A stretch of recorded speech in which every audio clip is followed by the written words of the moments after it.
여러분, 안녕하십니까? 오늘도 저희 채널을 찾아주셔서 정말 감사합니다. 어르신 여러분께서는 어린 시절, 한여름밤, 마루에 둘러앉아 어른들께서 들려주시던 무서운 이야기 기억하시지요? 달빛만이 마당을 비추던 그 밤, 할머니, 할아버지께서 들려주시던 옛날 이야기에 우리는 두려움 반 호기심 반으로 귀를 기울였습니다. 그때 그 시절, TV도 없고 핸드폰도 없던 시절에 우리의 유일한 오락은 바로 이런 이야기였습니다. 그 시절의 향수를 느끼시며 오늘 이야기에 푹 빠져보시기 바랍니다. 여러분, 이 이야기가 좋으셨다면 구독과 좋아요 부탁드립니다. 알림 설정까지 해주시면 새로운 이야기를 가장 먼저 만나보실 수 있습니다. 자, 그럼 오늘은 조선시대부터 전해 내려오는 섬뜩한 이야기 하나를 들려드리겠습니다. 바로 내 다리 내 나라는 이야기입니다. 본편, 때는 조선 선조 임금이 계시던 시절, 지금으로부터 400여 년 전의 일입니다. 한양 도성 밖 작은 마을에 이정수라는 젊은 선비가 살고 있었습니다. 집안은 가난했으나 학문에 대한 열정만큼은 누구에게도 뒤지지 않던 청년이었지요. 어느 가을날 이정수는 과거를 보기 위해 한양으로 가는 길에 올랐습니다. 당시에는 지금처럼 편한 교통수단이 없었기에 며칠을 걸어서 가야만 했습니다. 첫날과 이틀째는 순조로웠습니다. 날씨도 좋았고 길에서 만난 사람들도 친절했습니다. 하지만 사흘째 되던 날 해가 뉘엿뉘엿 넘어가는데 이정수는 깊은 산중턱을 지나고 있었습니다. 이를 어쩌나. 해가 완전히 지기 전에 마을에 도착해야 할 텐데.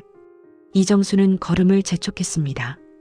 조선시대에는 해가 지면 산길을 걷는 것이 매우 위험했습니다.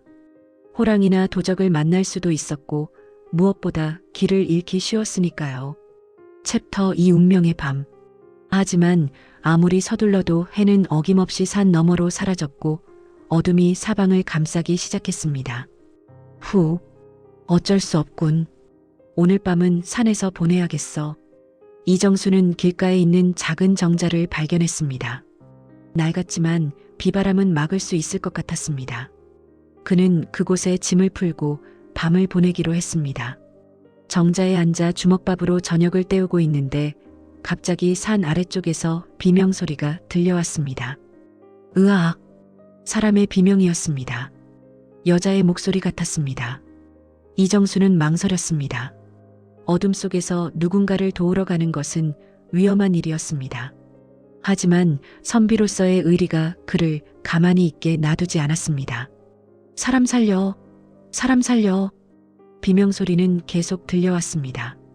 이정수는 횃불을 만들어 들고 소리가 나는 방향으로 달려갔습니다. 어둠 속을 헤치며 한참을 달려가니 무너진 나무다리 아래에서 한 여인이 쓰러져 있었습니다. 아가씨, 정신 차리시오. 이정수가 다가가 보니 여인은 20살쯤 되어 보이는 젊은 여자였습니다. 그런데 끔찍하게도 다리 2개가 모두 다리 아래 깔려 있었고 피가 흥건히 흐르고 있었습니다. 살려 주세요. 제발. 여인은 간신히 숨을 쉬며 애원했습니다. 이정수는 있는 힘을 다해 나무를 들어 올리려 했지만 혼자서는 역부족이었습니다. 여인의 다리는 완전히 으스러져 있었고 이미 너무 많은 피를 흘린 상태였습니다. 제가 도와드리겠소. 조금만 참으시오. 하지만 그때 여인의 손에서 힘이 빠졌습니다. 그녀는 이정수의 손을 꼭 붙잡으며 마지막 말을 남겼습니다.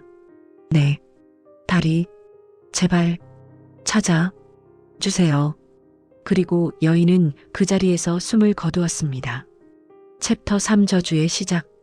이정수는 밤새도록 여인의 시신을 지켰습니다.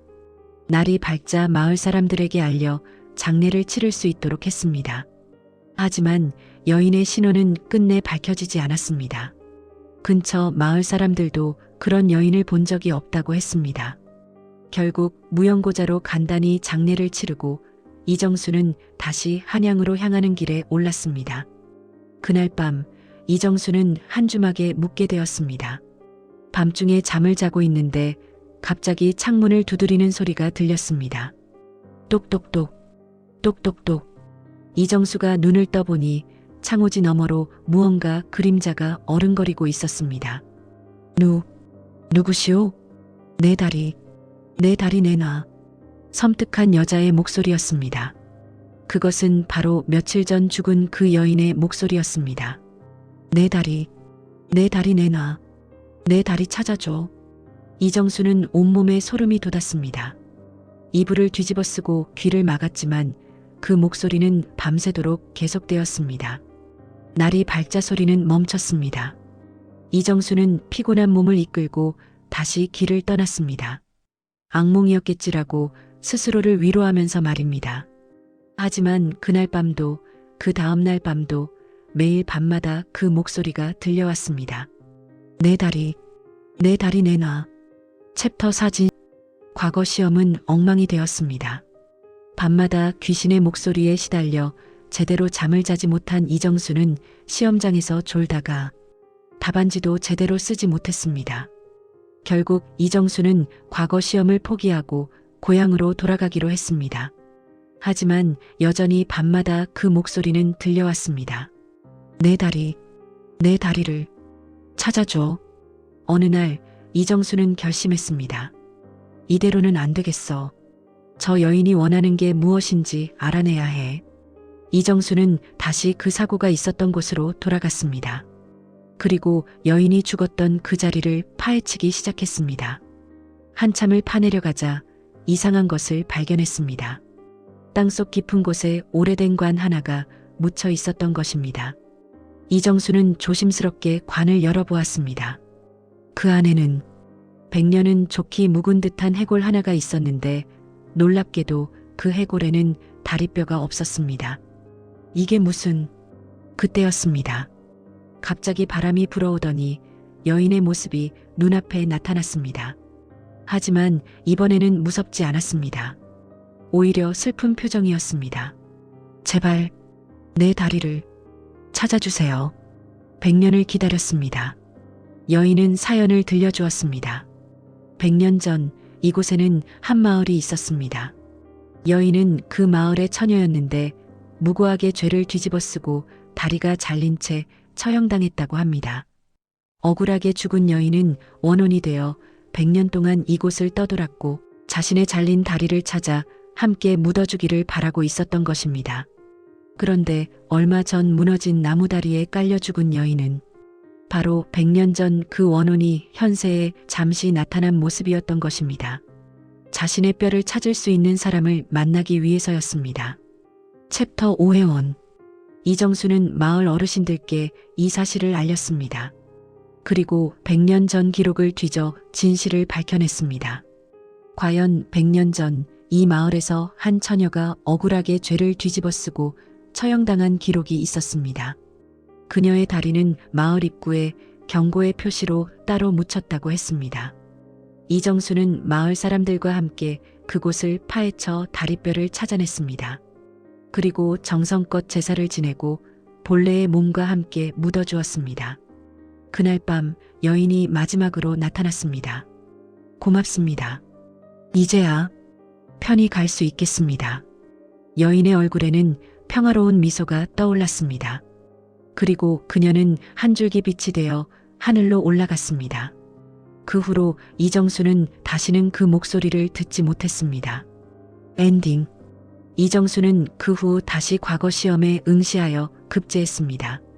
그리고 관직에 올라서도 평생 억울한 누명을 쓴 사람들을 위해 일했다고 합니다. 사람들은 이렇게 말했습니다. 의로운 마음 하나가 100년 원한을 풀었다. 우리 조상들은 이 이야기를 통해 말하고 싶었던 것이 아닐까요? 억울하게 죽은 영혼은 반드시 그 원한을 풀어야 한다는 것, 그리고 그것을 도와주는 것이 산 사람의 도리라는 것을 말입니다.